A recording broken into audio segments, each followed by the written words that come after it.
Good morning, welcome to 95 news. ప్రతిక్షణం ప్రజాక్షేమం కోసం. ముందుగా పేపర్ వార్త కార్యక్రమానికి స్వాగతం.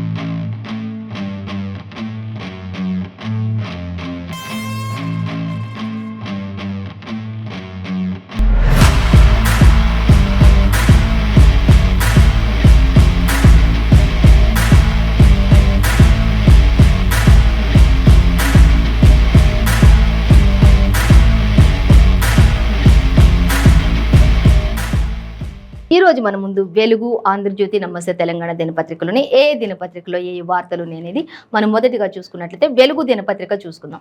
మనం ఫస్ట్ వెలుగు దినపత్రికలో ప్రధాన వార్త చూసినట్లయితే పంట మునిగింది, పరిహారం ఏది అంటూ క్వశ్చన్ చేస్తున్నారు రైతన్నలందరూ కూడా అంటూ మనకి అన్నదాతలు అందరూ కూడా ఏకమై అక్కడ మనకి ఒక ధర్నా చేపడుతూ ఉన్నటువంటి దృశ్యాలు మనకి ఇక్కడ ఇచ్చారు. సో అది మనం గమనించవచ్చు.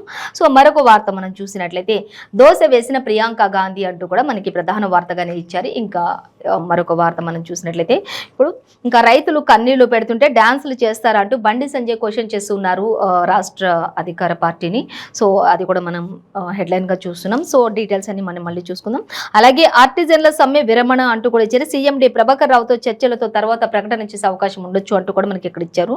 ఇక అలాగే మాటేసి పేల్చేశారు అంటూ కూడా మనకి ఇక్కడ అంటే మావోయిస్టులకు సంబంధించి ఆ దాడిలో 10 మంది వరకు కూడా మృతి చెందినట్లుగా తెలుస్తుంది. అలాగే వారితో పాటు డ్రైవర్ కూడా మృతి చెందినట్లుగా తెలుస్తుంది. అంటే ఇది ఒక పెద్ద మరి ఛత్తీస్గఢ్లో జరిగినటువంటి దంతెవాడ జిల్లాలో జరిగినటువంటి అతిపెద్ద ఘటన అని మాత్రం చెప్పుకోవచ్చు.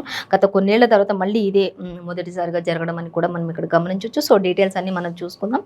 అలాగే ఇక ఫస్ట్ మనం ప్రధాన వార్త చూసినట్లయితే ఇంకా పంట మునిగింది, పరిహారం ఏది అంటూ చెడగొట్టు వానలకు సర్వం కోల్పోయి రోడ్డున పడ్డ రైతులు అంటూ కూడా మనకి ఇక్కడ ఇవ్వడం జరుగుతుంది.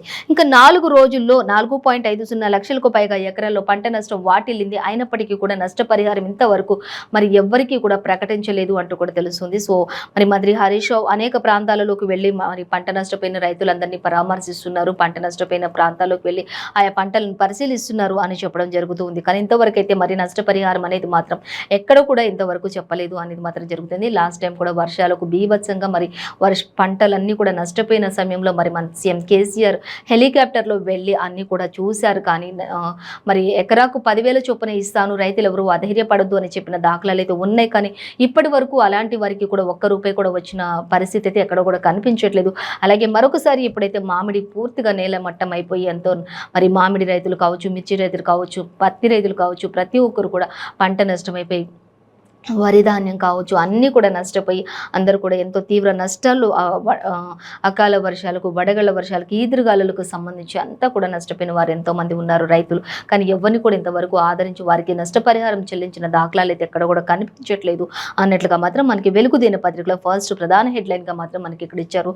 ఇంకా అక్కడ వడ్లన్నీ కూడా తడిసిపోయి మొలకలు వచ్చిన పరిస్థితి కూడా కనిపిస్తూ ఉంటే ఇంకా అక్కడ ఆయా ప్రాంతాలన్నింటినీ కూడా మరి రేవంత్ రెడ్డి పరిశీలించారు. అలాగే ఇంకా మరొక దగ్గర మంత్రి హరీష్ రావు కూడా పరిశీలిస్తున్నటువంటి దృశ్యాలు, అలాగే మరొక దగ్గర బండి సంజయ్ కూడా పరిశీలిస్తున్నటువంటి దృశ్యాలను కూడా మనకి ఇక్కడ ఇచ్చినట్లుగా కనిపిస్తుంది.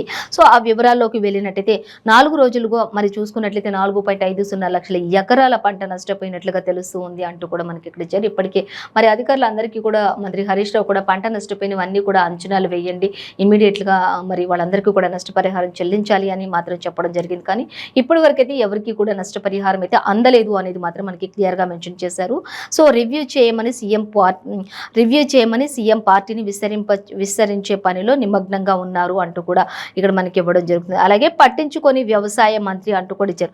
ప్లీనరీ సమ్మేళనాల్లో నేతలు అంటూ కూడా మనకి ఇక్కడ ఇవ్వడం జరుగుతుంది. ఇక బిజీగా ఒకరిద్దరు మంత్రులు మాత్రం అక్కడ ఆయా ప్రాంతాల్లో పరిశీలించడం జరుగుతుంది. అక్కడికి వెళ్ళి కొంత పరిశీలిస్తున్నటువంటి పరిస్థితిని మాత్రం మనకి కనిపిస్తుంది. కొంతమంది బిజీగా వెళ్తూ ఉన్నారు, ఏదో చూస్తున్నారు, చేస్తున్నారు. కానీ అక్కడ నష్టపరిహారం అయితే ఎవరికి కూడా రైతులకు మాత్రం ఇంతవరకు ఎవరికి కూడా ఇవ్వట్లేదు.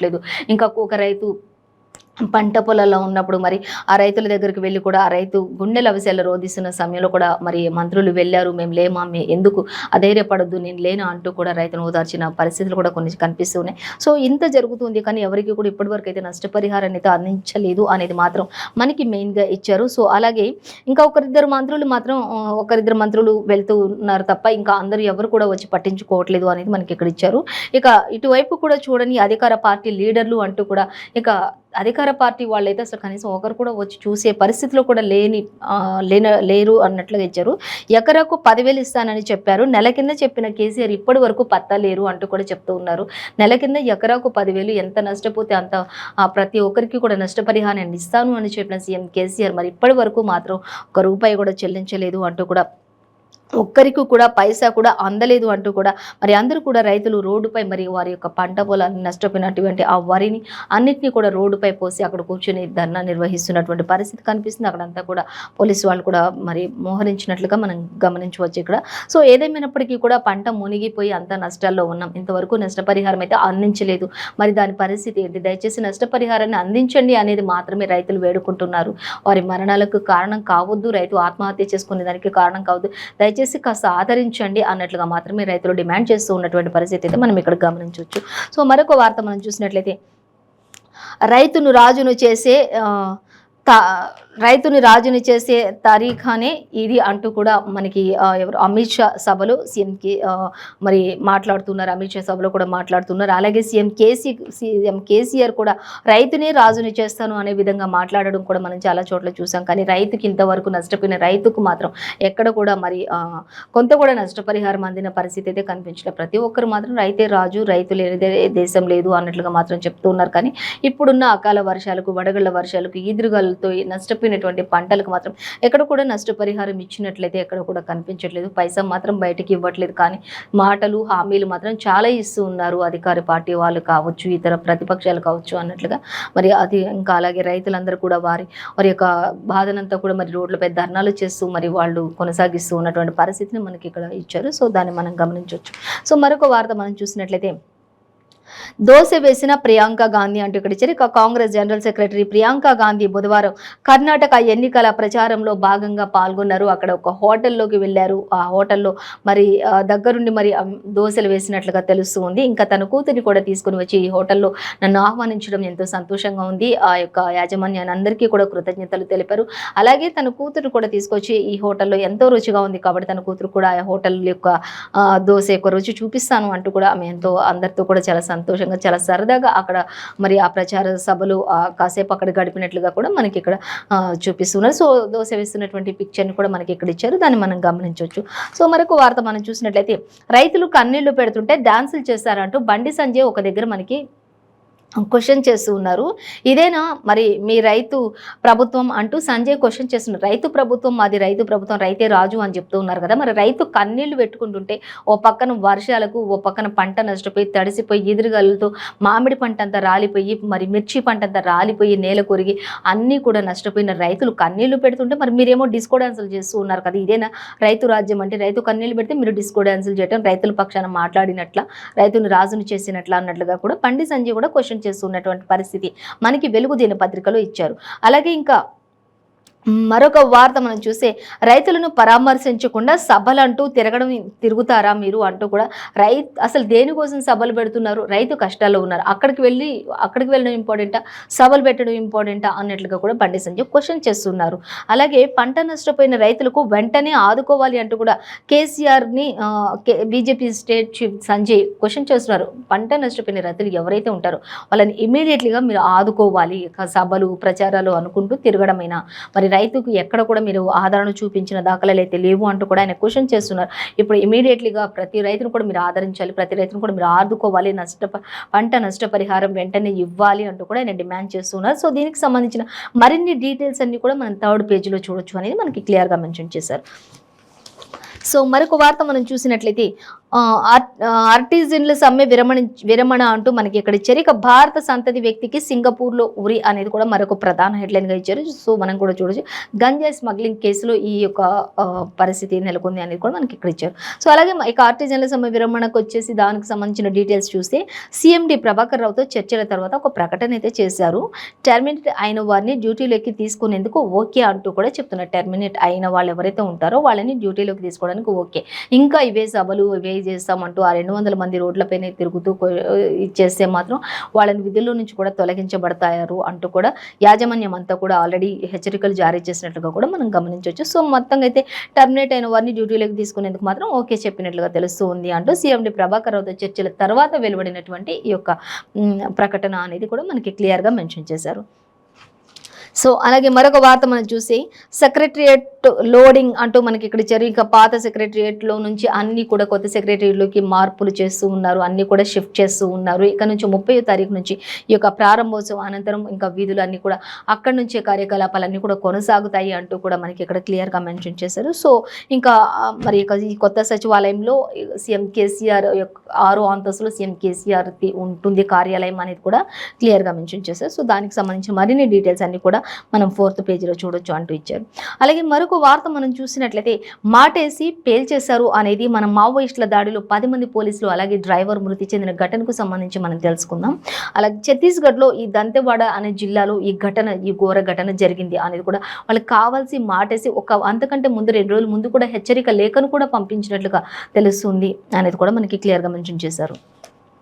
ఇక పేలుడు దాటికి రోడ్డుపై 10 ఫీట్ల మేర ఏర్పడిన గుంత అంటూ కూడా ఇంకా రోడ్డుపై ఆ యొక్క పేలుడు దాటికి ఒక 10 ఫీట్లు గుంత తవ్వితే ఎంత ఉంటుందో అంత ఆ పేలుడు దాటికి రోడ్డుపై ఆ గుంత కూడా పడింది అనేది మనకి ఇక్కడ ఇచ్చారు. అలాగే ఎగిరిపడిన మినీ వ్యాన్ అంటూ ఇచ్చారు. విచారం వ్యక్తం చేసిన ప్రధాని నరేంద్ర మోడీ అలాగే సీఎం బాపెల్ అలాగే కేంద్ర హోంమంత్రి అమిత్ షా అంటూ కూడా ఇక అమిత్ షా అయితే ఫోన్ కూడా చేశారు డైరెక్ట్గా అందరితో మాట్లాడడానికి, అక్కడ ఏం జరిగింది ఎలా జరిగింది అనేది కూడా తెలుసుకోవడానికి అంటూ కూడా ఇంకా ప్రతి ఒక్కరు కూడా ఎంతో విచారం వ్యక్తం చేస్తూ ఉన్నారు ఈ విషయంలో అనేది కూడా మనకి ఇచ్చారు. ఇక దీనికి సంబంధించిన పూర్తి డీటెయిల్స్ అయితే 5th పేజీలో మనం చూడొచ్చు. మొత్తంగా అయితే ఛత్తీస్గఢ్లోని దంతెవాడ జిల్లాలో మరి మావోయిస్టులు మాటేసి కావాలనే చేసిన ఘటన ఇది. ఇంకా దాంట్లో 10 మంది పోలీసులు ఓ డ్రైవర్ మృతి చెందారు, కారుతో సహా.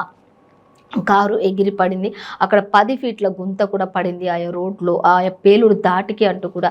అంతకంటే ముందే ఆల్రెడీ హెచ్చరికలు కూడా జారీ చేశారు, అప్రమత్తంగా ఉండండి, మేము ఏ టైంలోనైనా అటాక్ చేశామంటూ కూడా వాళ్ళు ధైర్యంగా ముందే హెచ్చరికలు చేసినట్లుగా కూడా తెలుస్తుంది, ఒక లేఖను విడుదల చేసినట్లుగా కూడా తెలుస్తుంది.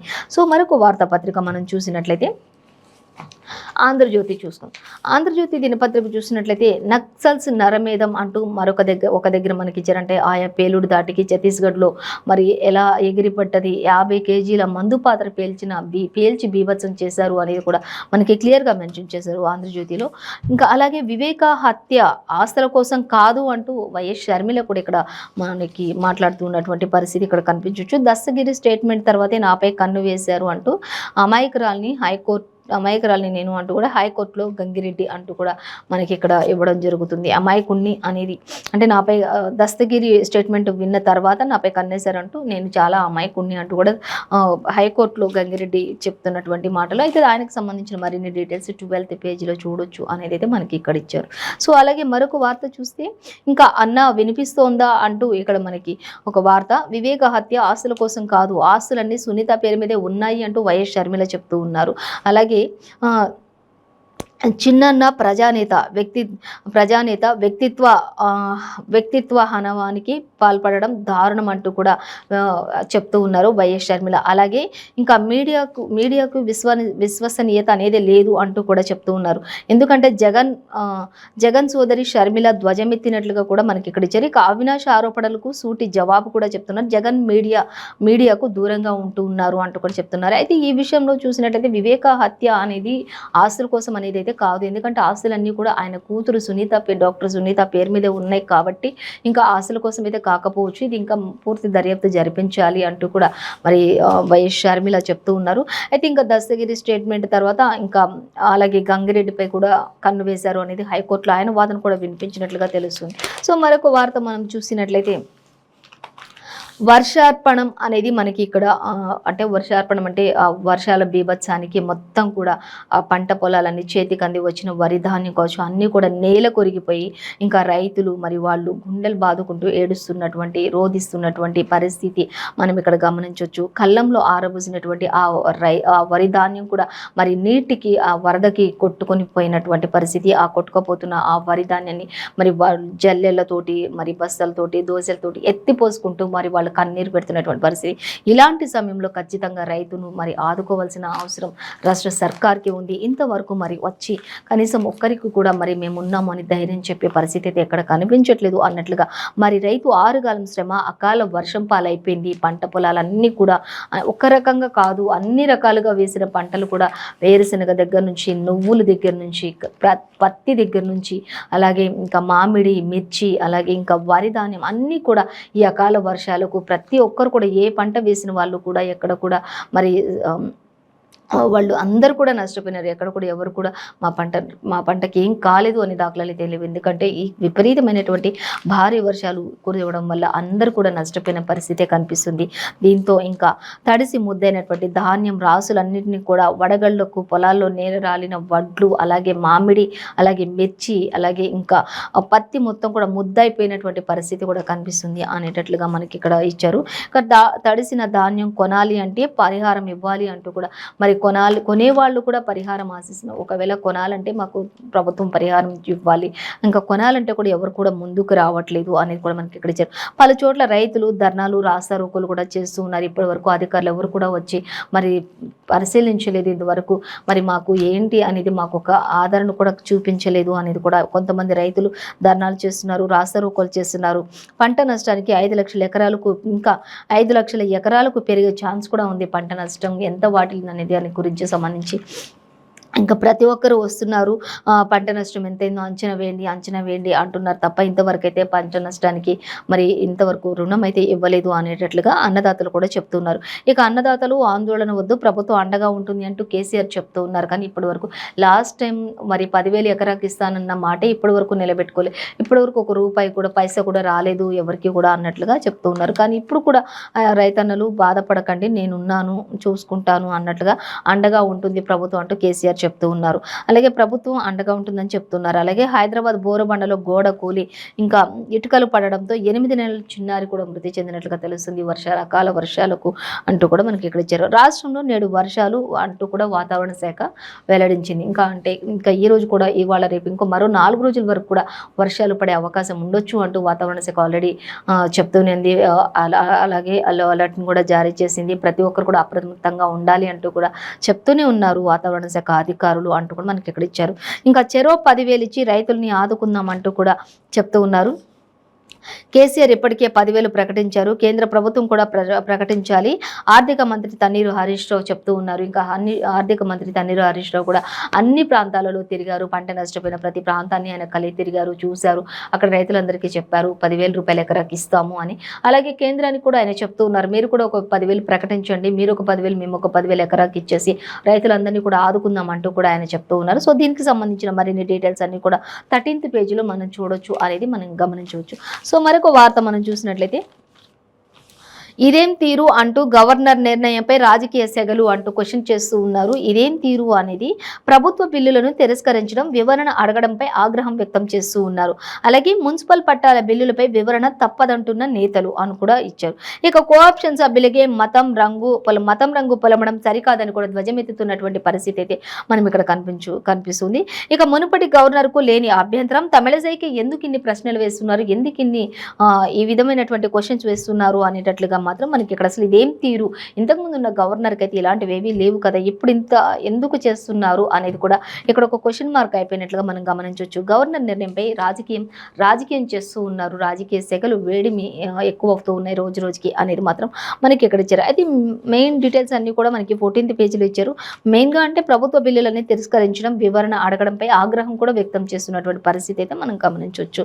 ఇంకా సో మరొక వార్త మనం చూస్తే 12 లక్షల మందితో కిసాన్ ర్యాలీ అంటూ మనకి ఇక్కడ ఒక వార్త అయితే ఇచ్చారు. ఇక జూన్లో మహారాష్ట్రలో ఈ నిర్వహణ కొనసాగుతుంది అంటూ అక్కడ జెడ్పీ ఎన్నికలలో పార్టీ జెండా ఎగరాలి అంటూ కూడా ఇక్కడ చెప్తూ ఉన్నారు. సో ఇంకా సీఎం చిత్రాన్ని సీఎం కేసీఆర్కు ఒక చిత్రపటాన్ని అందజేస్తున్నటువంటి దృశ్యాలను కూడా ఇక్కడ మహారాష్ట్ర నేత అందజేస్తున్నటువంటి ఒక ఫోటోను కూడా మనకి ఇక్కడ ఇచ్చారు. సో ఆ డీటెయిల్స్ అన్నీ కూడా మనం 12th పేజీలో చూడొచ్చు అనేది మనకి ఇక్కడ ఇచ్చారు. మొత్తంగా అయితే 12 లక్షల మందితో కిసాన్ ర్యాలీ కొనసాగుతుంది అనేది మనకి మెయిన్గా ఇచ్చారు. అది కూడా జూన్లో మహారాష్ట్రలో నిర్వహించబోతున్నారు అనేది కూడా ఇచ్చారు. ఇప్పటికీ మహారాష్ట్రలో 3rd టైం మరి భారీ బహిరంగ సభ బీఆర్ఎస్ నిర్వహించడం కూడా ఆల్రెడీ మనకి తెలిసిన విషయమే.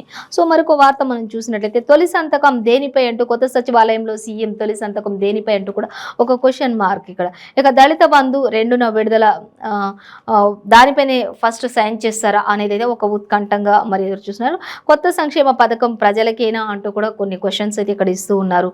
అలాగే కేసీఆర్ సంతకాలపై సర్వత్రా చర్చ జరుగుతుంది. అసలు కొత్త సచివాలయంలోకి వచ్చిన తర్వాత 30వ తారీఖున ఆయన మెయిన్ ఫస్ట్ సైన్ దేనిపై పెడతారు, దళితులకు సంబంధించి పెడతారా, దేనిపై పెడతారా అనేది ఒక చర్చనీయాంశంగా మాత్రం ఇప్పుడు ప్రస్తుతం హల్చల్ అవుతుంది అంటూ ఒక హాట్ టాపిక్గా ఉంది అనేది మాత్రం మనకి క్లియర్గా మెన్షన్ చేశారు.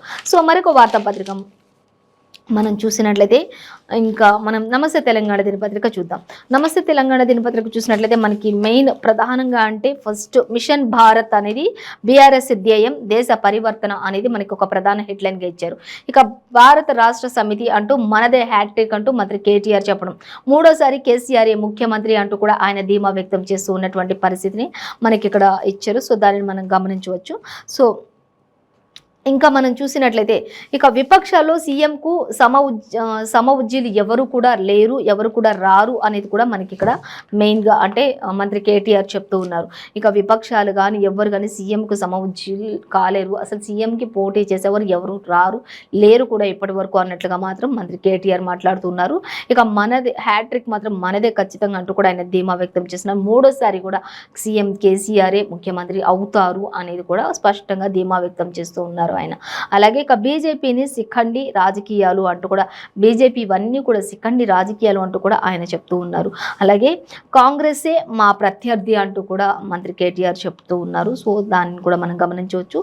ఇంకా నేను చేసిన అభివృద్ధిని చూసి ఓట్లు అడుగుతామంటూ కూడా మేము చేసిన అభివృద్ధిని చూపించి మాత్రమే ఓట్లు అడుగుతున్నాం తప్పితే మేము ఎవరిని కూడా మరి ఓట్లు వేయండి మాకు వేయండి అని మాత్రం అభివృద్ధిని చూపించి ప్రజల్లో ముందుకు వెళ్తూ ఉన్నాం, ప్రజలతో మమేకమవుతూ ఉన్నాం. ఇప్పుడు హైదరాబాద్ ఒకప్పుడు ఎలా ఉండేది, ఇప్పుడు ఎలా ఉంది, ఒకప్పుడు నీటి కోసం ఎంత కొరత ఉండేది, నీళ్ళ కొరత కావచ్చు, ఏదైనా కావచ్చు, అవన్నిటికి కూడా తేడాలు చూసుకోండి, అన్నీ మీరు గమనించండి, అన్నీ మీరు వివరంగా ఆలోచించుకోండి, ఓటు వేయండి అని మాత్రమే అడుగుతున్నాం అన్నట్లుగా మంత్రి కేటీఆర్ చెప్తూ ఉన్నారు. ఇంకా ఆయన ఒకటే చెప్తున్నారు, ఖచ్చితంగా మూడోసారి కూడా కేసీఆరే సీఎం అవుతారు అనేది మాత్రం ఆయన ఖచ్చితంగా చెప్తూ ఉన్నారు. అలాగే ఇంకా చూసినట్లయితే వచ్చే అసెంబ్లీ ఎన్నికల్లో గెలుపు గుర్రాలకే టికెట్లు ఉంటాయి అంటూ కూడా చెప్తున్నారు. వచ్చే ఎన్నికలు ఏవైతే ఉంటాయో వాళ్ళకి గెలుపు గుర్రాలకి టికెట్లు కూడా కేటాయించబడతాయి అంటూ కూడా మంత్రి కేటీఆర్ చెప్తూ ఉన్నారు. జాతీయ రాజకీయాలను శాసించనున్న బీఆర్ఎస్, జాతీయ రాజకీయాలు ఏవైతే ఉన్నాయో వాటన్నింటిని కూడా శాసించనున్న బీఆర్ఎస్ పార్టీ అంటూ కూడా ఆయన క్షుణ్ణంగా తెలియజేస్తూ ఉన్నారు. అలాగే ఇంకా జేడీ కోరితే కర్ణాటకలో ప్రచారం చేస్తాము అంటూ కూడా చెప్తున్నారు. నితీష్ మమతా బెనర్జీ అలాగే మాతో టచ్లోనే ఉన్నారు అంటూ కూడా ఆయన చెప్తూ ఉన్నారు. నితీష్ అలాగే మమతా బెనర్జీ ఇద్దరు కూడా మాతో టచ్లోనే ఉన్నారు అనేది కూడా ఆయన చెప్తున్నారు. జూన్లో పార్టీ అలాగే విద్యార్థి యువజన సమ్మేళనాలు కూడా జరుగుతాయి అంటూ కూడా ఇచ్చారు. ఇక బీఆర్ఎస్ వర్కింగ్ ప్రెసిడెంట్ మంత్రి కేటీఆర్ నమస్తే తెలంగాణకు ప్రత్యేక ఇంటర్వ్యూలో అనేక విషయాలను షేర్ చేసుకున్నారు. అంటే విద్యార్థులకు సంబంధించి అలాగే ఇంకా పార్టీలకు సంబంధించి యువజన సమ్మేళనాలకు సంబంధించి అన్నిటి గురించి కూడా ఆయన షేర్ చేసుకున్నారు. అలాగే నితీష్ కావచ్చు, మమతా బెనర్జీ కావచ్చు, వీళ్ళందరూ కూడా అంటే బెంగాల్ సీఎం మమతా బెనర్జీ వీళ్ళందరూ కూడా ఆల్రెడీ సీఎం కేసీఆర్కి కావచ్చు, మంత్రి కేటీఆర్కి కావచ్చు, బీఆర్ఎస్ పార్టీకి టచ్లోనే ఉన్నారు అనేది కూడా ఆయన క్లియర్గా మెన్షన్ చేశారు. సో దానికి సంబంధించిన మరిన్ని డీటెయిల్స్ మనం థర్డ్ పేజ్లో గమనించవచ్చు. ఇక మిషన్ భారత్ అనే విషయానికి వచ్చినట్లయితే బీఆర్ఎస్ ధ్యేయం దేశ పరివర్తన అంటూ సీఎం కేసీఆర్ మహారాష్ట్ర సభలో ఆయన తెలంగాణకు సంబంధించి ఆయన ప్రసంగిస్తున్నటువంటి ప్రసంగం, ప్రతి ఒక్కరూ ఓ కేసీఆరే కావాలి అంటూ కూడా ఆయన ప్రసంగిస్తున్న ప్రతి ఒక్కరు కూడా ఒక కేసీఆర్ కావాలి అనేదే నా ధ్యేయం అంటూ కూడా ఆయన చెప్తూ ఉన్నారు. ఇంకా ప్రపంచానికి తిండి పెట్టే స్థాయిలో మన దేశం ఉండాలి అంటూ కూడా ఆయన చెప్తున్నారు. ప్రపంచానికి తిండి ఎక్కడి నుంచి దొరుకుతుంది అంటే ఒక తెలంగాణ నుంచి మాత్రమే అన్నట్లుగా మన రాష్ట్రం ఉండాలి అన్నట్లుగా ఆయన చెప్తున్నారు. అలాగే ప్రతి ఒక్కరు కూడా ఒక సీఎం కేసీఆర్ కావాలి, ఒక నేనే కాదు అందరూ కూడా కేసీఆర్లే కావాలి, అదే నా కోరిక అంటూ కూడా ఆయన చెప్తూ ఉన్నారు. అలాగే ఎన్నికల్లో ఆలోచించి ఓటేస్తేనే మన జీవితాల్లో మార్పు జరుగుతుంది, ఏం జరిగింది ఇప్పటి వరకు, ఇప్పటి నుంచి ఏం జరుగుతుంది అనేది ఆలోచించండి, గత 9 ఏళ్ల క్రితం ఏం జరిగింది, 9 ఏళ్ల నుంచి ఏం జరుగుతూ వస్తుంది అనేది ఆలోచించి ఓటేస్తేనే మనందరికీ కూడా మరి మన జీవితాల్లో వెలుగులు ఉంటాయి, మార్పులు వస్తే తప్పితే ఇష్టానుసారంగా మరి ఓట్లు వేస్తే మాత్రం నష్టపోవాల్సి వస్తుంది. కాబట్టి ప్రతి ఒక్కరు కూడా ఎన్నికల్లో ఆలోచించి ఓట్లు వేయండి అంటూ కూడా చెప్తూ ఉన్నారు. జీవితాలని దృష్టిలో పెట్టుకొని ఓట్లు వేయండి అంటూ కూడా ఆయన చెప్తున్నారు.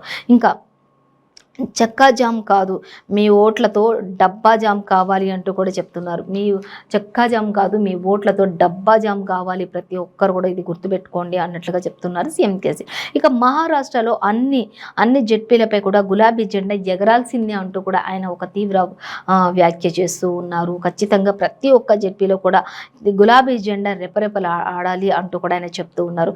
మే 7 నుంచి జూన్ వరకు ప్రతి గ్రామంలో కూడా కమిటీలు ఏర్పాటు చేస్తాము అంటూ చెప్తున్నారు. 12 లక్షల మందితో మహారాష్ట్రలో భారీ కిసాన్ ర్యాలీ కూడా ఉండబోతోంది అంటూ కూడా ఆయన అందరికీ కూడా చెప్తున్నటువంటి పరిస్థితి. ఇంకా కాంగ్రెసే మా ప్రత్యర్థి అంటూ కూడా చెప్తూ ఉన్నారు.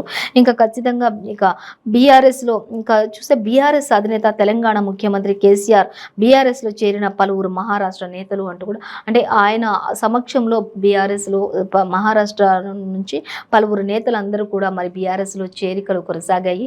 ఇక పార్టీలోకి కండువా కప్పి సాధారణంగా ఆహ్వానించిన సీఎం కేసీఆర్ అంటూ కూడా అనేక మంది చేరికలు అక్కడ జరిగాయి అనేటట్లుగా కూడా మనకి ఇక్కడ ఇవ్వడం జరుగుతుంది. సో మొత్తంగా అయితే మిషన్ భారత్ బీఆర్ఎస్ ధ్యేయం దేశ పరివర్తనే అంటూ కూడా ఆయన చెప్తున్నారు. ప్రతి ఒక్కరిలో కూడా ఒక కేసీఆర్ కనిపించాలి, ప్రతి ఒక్కరు కూడా ఆలోచించి ఓటు వేయాలి, ప్రతి ఒక్కరు కూడా మరి ముందుకు వెళ్ళే ప్రయత్నాలే చెయ్యాలి అంటూ కూడా దేశాన్ని రక్షించుకోవాలి అనే పరిస్థితులు అన్నీ కూడా ఆయన వివరించడం జరుగుతుంది. అలాగే మన మంత్రి కేటీఆర్ చూసినట్లయితే ఖచ్చితంగా హ్యాట్రిక్ మనదే అవుతుంది, 3rd టైం కూడా సీఎం కేసీఆర్ సీఎం ఆయనే అవుతారు అన్నట్లుగా కూడా ఆయన కూడా ధీమా వ్యక్తం చేస్తున్నటువంటి పరిస్థితి అయితే మనకి నమస్తే తెలంగాణలో మెయిన్ ప్రధాన హెడ్లైన్స్గా ఇచ్చారు. సో మరొక వార్త మనం చూసినట్లయితే సర్కార్ బడుల్లో డిజిటల్ బోధన అనేది మనకి ఒక వార్త. అలాగే మావోయిస్టుల ఘాతుకం అనేది వ్యాన్ డ్రైవర్ సహా 11 మంది మృతి చెందినట్లుగా 10 మంది పోలీసులు అలాగే ఒక వ్యాన్ డ్రైవర్ సహా మొత్తం 11 మంది మృత్యువాత పడ్డట్లుగా తెలుస్తుంది. ఇంకా పోలీసులంతా కూడా మృతి చెందారు. ఇక పోలీసుల వాహనం లక్ష్యంగా బాంబు దాడి చేశారు, పోలీసుల యొక్క వాహనమే లక్ష్యంగా దాడి చేయడం ప్రారంభించారు అనేది కూడా మనకు తెలుస్తుంది. ఛత్తీస్గఢ్లోని దంతెవాడ జిల్లాలో జరిగిన ఈ ఘోర ఘటన అంటూ కూడా తెలుస్తుంది. ఆల్రెడీ ముందుగానే హెచ్చరికలకు జారీ చేస్తూ ఒక లేఖను కూడా విడుదల చేశారు. ఖచ్చితంగా మేము అటాక్ చేస్తాము అంటూ కూడా వాళ్ళు చెప్పి మరీ చేశారు అన్నట్లుగా ఇచ్చారు. అలాగే ఇక పేలుడు దాటికి 50 కిలోల ఐఈడీ వినియోగించారు అనేది కూడా తెలుస్తుంది. దాడి సమయంలో అద్దె వ్యాన్లో పోలీసులు వెళ్తున్నట్లుగా గమనించినట్లుగా తెలుస్తుంది. సో మరొక దీనికి సంబంధించిన మరిన్ని డీటెయిల్స్ మనం 7th పేజీలో మనం చూడొచ్చు అనేది మనకి ఇక్కడ ఇచ్చారు. సో గమనించవచ్చు. మనకు చూసినట్లయితే ఇక సర్కార్ బడుల విషయానికి వచ్చినట్లయితే సర్కార్ బడుల్లో డిజిటల్ బోధన ఉంటుంది అంటూ ఇచ్చారు కదా. వచ్చే విద్యా సంవత్సరం నుంచి ఇవన్నీ కూడా అమలవుతాయి, డిజిటల్ బోధన ఉంటుంది అంటూ కూడా అమలు చేయనట్టుగా ఇంటరాక్టివ్ ఫ్లాట్ ప్యానెళ్ల సరఫరా కూడా చేస్తుంది. తొలుత చూసుకున్నట్లయితే ఎవరెవరికి ఈ డిజిటల్ క్లాసెస్ ప్రారంభం అవుతాయి అనేది మనం చూసుకున్నట్లయితే 10th అలాగే 8th క్లాస్ 9th క్లాస్ స్టూడెంట్స్కి మాత్రమే, విద్యార్థులకు మాత్రమే ఇది కొనసాగుతాయి. ఈ తరగతుల్లో మాత్రమే డిజిటల్ బోధన ఉంటుంది. 9, 10 తరగతులు వాళ్ళకి ఉంటుంది అనేది కూడా మనకి క్లియర్గా మెన్షన్ చేశారు. అంటే 7th నుంచి కింది తరగతులు కూడా నార్మల్గానే మాన్యువల్గానే జరుగుతాయి అనేది అయితే మనకి క్లియర్గానే మెన్షన్ చేశారు. అలాగే 8, 9, 10 తరగతులకు మాత్రం ఖచ్చితంగా డిజిటల్లోనే బోధన ఉంటుంది అనేది అయితే మనకి చెప్తున్నారు. అవి కూడా నెక్స్ట్ అంటే వచ్చే సంవత్సరం స్టార్ట్ అవుతాయి, వచ్చే సంవత్సరం నుంచి అమలవుతాయి అని కూడా, వచ్చే సంవత్సరం విద్యా బోధన నుంచి అమలవుతాయి అంటూ మనకి క్లియర్గానే మెన్షన్ చేశారు. సో ఇంకా మరొక వార్త మనం చూస్తే మంత్రి హరీష్ రావు చెప్తూ ఉన్నారు, అధైర్యపడొద్దు, అధైర్యం వద్దు, ఆదుకుంటాం అంటూ చెప్తున్నారు. ముఖ్యమంత్రి కేసీఆర్ మనకు అండగా ఉన్నారు అంటూ కూడా మంత్రి హరీష్ రావు మరి అక్కడ రైతులందరినీ కూడా ఆయన పరిశీలించిన పంట నష్టపోయిన రైతులు ఎవరైతే ఉన్నారో, ఏ ప్రాంతాల్లో పంట నష్టపోయిన వాళ్ళు ఉన్నారు ఏంటి అనేది పరిశీలించడానికి వెళ్ళినప్పుడు మరి అక్కడ అన్నీ కూడా వెంటనే అమలు చేయండి, ఎంత పంట నష్టపోయింది అన్నీ కూడా రాయండి అంటూ కూడా అధికారులందరికీ ఇప్పటికే ఆదేశాలు కూడా జారీ చేసినట్లు తెలుస్తుంది. ఇంకా మనం చూసినట్లయితే కేంద్రం కూడా మరో 10,000 ఇవ్వాలి అంటూ కూడా ఆయన డిమాండ్ చేస్తున్నారు. ఆల్రెడీ రాష్ట్ర ప్రభుత్వం 10,000 ఇస్తుంది, మరి కేంద్రం కూడా ఒక 10,000 ఇస్తే అందరికి కూడా 20,000 చొప్పున అందరికి ఇచ్చి ప్రతి రైతును కూడా ఆదుకోవచ్చు అన్నట్లుగా కూడా మంత్రి హరీష్ రావు చెప్తూ ఉన్నారు. ఇక సిద్దిపేట జిల్లాలో ఆయన మరి పంట నష్టపోయి వర్షాలకు తీవ్ర వడగళ్లకు మరి నష్టపోయిన పంట రైతులు ఎవరైతే ఉన్నారో వాళ్ళందరి దగ్గరికి వెళ్ళి ఆయా పంట పొలాలన్నింటి దగ్గరికి వెళ్ళి ఆయన పరిశీలించినట్లుగా ఆ దృశ్యాలను కూడా అక్కడ రైతులందరితో కూడా ఆయన ధైర్యంగా ఉండండి, అధైర్యపడవద్దు అంటూ కూడా ఆయన మాట్లాడుతున్నటువంటి పరిస్థితిని కూడా మనకి ఇక్కడ ఇచ్చారు. సో మనం గమనించవచ్చు దాన్ని. అలాగే ఇంకా మనం చూస్తే మెయిన్ చెప్తున్నది ఏంటంటే కేంద్రం కూడా ఒక 10,000 ఇవ్వాల్సిందే ప్రకటించాలి అంటూ కూడా మరి రిక్వెస్ట్ చేస్తున్నారు. అలాగే ఇక సిద్దిపేట, దుబ్బాక నియోజకవర్గాల్లో మంత్రి హరీష్ రావు సుడిగాలి పర్యటన చేశారు అనేది కూడా మనకి ఇక్కడ ఇచ్చారు. అలాగే ఇంకా ప్రతి ఒక్కరు కూడా ఒకరిద్దరు రైతులు చెప్తున్నదైతే ఒకరిద్దరు మంత్రులు అయితే వస్తూ ఉన్నారు, వెళ్తూ ఉన్నారు, కానీ మాకు ఆదరణ అయితే ఎక్కడ లభించట్లేదు, కనీసం పరిహారం అయితే ఎక్కడ ఇవ్వట్లేదు అన్నట్లుగా మాత్రం మనకి చెప్తూ ఉన్నారు. ఇక మంత్రి హరీష్ రావు సుడిగాలి పర్యటన అనంతరం వర్షాలకు దెబ్బతిన్న పంటలను పరిశీలించారు. 25 గ్రామాల్లో రైతన్నలకు ఓదార్పునిచ్చారు. ఆయన అధైర్యపడకండి, ధైర్యంగా ఉండండి అని చెప్తూ ఉన్నారు. ఈ పరిస్థితి అంతా కూడా అక్కడ మనం గమనించవచ్చు. ఇక క్షేత్రస్థాయిలో పంట నష్టం వివరాలను కూడా మరి సేకరించాలని కలెక్టర్లకు కూడా ఆయన ఆదేశాలు జారీ చేశారు. కలెక్టర్లు అందరికీ కూడా ఒకటే చెప్తున్నారు, క్షేత్రస్థాయిలో అంటే ఇమ్మీడియట్లీ ఎంత పంట నష్టం వాటిల్లింది, ఎంత పంట నష్టం వచ్చింది అనే దాని గురించి ప్రతి ఒక్కరు కూడా మరి వెంటనే అవన్నీ కూడా సేకరించండి, ప్రతి ఒక్కరు కూడా లెక్కలు తేల్చండి అంటూ కూడా కలెక్టర్లందరికీ కూడా మరి మంత్రి హరీష్ రావు ఆదేశాలు జారీ చేశారు. అలాగే సీఎం కేసీఆర్ కూడా మనకి అండగా ఉన్నారు, ఏ విషయంలో కూడా భయపడకండి, ఖచ్చితంగా మిమ్మల్ని ఆదరిస్తాము. రాష్ట్ర ప్రభుత్వం 10,000 రూపాయలు ఎకరాకి ఇస్తుంది, అలాగే కేంద్ర ప్రభుత్వం కూడా ఒక 10,000 ఇస్తే మొత్తంగా కలిపి కూడా వాళ్ళకి ఇవ్వడానికి ఉంటుంది అంటూ కూడా కేంద్రానికి కూడా ఆయన లేఖ రాసినట్టుగా తెలుస్తుంది అనేది మనకి ఇక్కడ ఇచ్చారు. సో ఇంకా మరి చూసినట్లయితే ఇక్కడ పంట నష్టపోయి ఆ వర్షంలో ఆ యొక్క మరి వరి పంట ఏదైతే ఉందో అన్నీ కూడా కోతలు కోసేసి అక్కడ అంతా కూడా కుప్పలు కుప్పలుగా వేసినటువంటి ఆ యొక్క పనలన్నీ కూడా పైకి చూపిస్తూ ఒక రైతు మరి ఆవేదన చెందుతూ మరి తడిసిపోయిన ఆ రైతు ఆ ధాన్యాన్ని ఏం చేయాలని చెప్పి మరి ఎంతో కన్నీరు మున్నీరుగా విలపిస్తూ ఆ దృశ్యాలను కూడా మనకి ఇక్కడ ఇచ్చారు. చేతికి అంది వచ్చిన పంట ఇంకా కొన్ని రోజులైతే అందరూ కూడా ఎంతో మంచిగా లాభాల బాటలో ముందుకు వెళ్ళేవాళ్ళు, కానీ ఈ అకాల వర్షాలు ఒక్కసారిగా ముంచెత్తి అందరినీ కూడా తీవ్ర నష్టాల్లోకి నెట్టేసింది అంటూ ప్రతి రైతు కూడా కన్నీరు మున్నీరు అవుతున్నారు అనేది అయితే మనకి మెయిన్గా కనిపిస్తూ ఉన్నట్లుగా మనకి చూడొచ్చు మనం. సో మొత్తంగా అయితే ధైర్యంగా ఉండాలి అనేది అయితే మనకి క్లియర్గా ఇచ్చారు. ఇక అధైర్యపడొద్దు అనేది అయితే మనకి మంత్రి హరీష్ రావు చెప్తూ ఉన్నారు. సో ఇంకా మనం చూసినట్లయితే ఈరోజు మనకి ప్రతి పేపర్లో కూడా మన మిషన్ భారత్ కావాలి మరి అంటూ సీఎం కేసీఆర్ చెప్పడం, మనదే హ్యాట్రిక్ అంటూ నెక్స్ట్ కూడా థర్డ్ టైం సీఎం కూడా మరి కేసీఆర్ అని చెప్పడం, మరి పంట నష్టపోయిన రైతులకు మాత్రం ప్రతి ఒక్కరు కూడా ధైర్యాన్ని అయితే చెప్తున్నారు. అలాగే నష్టపరిహారం కూడా అందించాలి అంటూ కూడా చెప్తున్నారు. ఇక మాటేసి మరి పేల్చేశారు మావోయిస్టులు, ఛత్తీస్గఢ్లో జరిగినటువంటి ఘోర ప్రమాదం. ప్రతి పేపర్లో కూడా ఆర్టిజన్ల సమయ వివరణకు సంబంధించి, అలాగే వైఎస్ షర్మిలకు సంబంధించి, ఇంకా అలాగే వివేక హత్య కేసుకు సంబంధించి అన్ని పేపర్స్ సేమ్ యాజ్ టీజ్గానే ఇచ్చారు మనకి. సో ఇదండి ఇవాళ పేపర్ వార్త కార్యక్రమం విశేషాలు. మరో పేపర్ వార్త కార్యక్రమంతో మళ్ళీ రేపు కలుసుకుందాం. అంతవరకు చూస్తూనే ఉండండి 95 న్యూస్.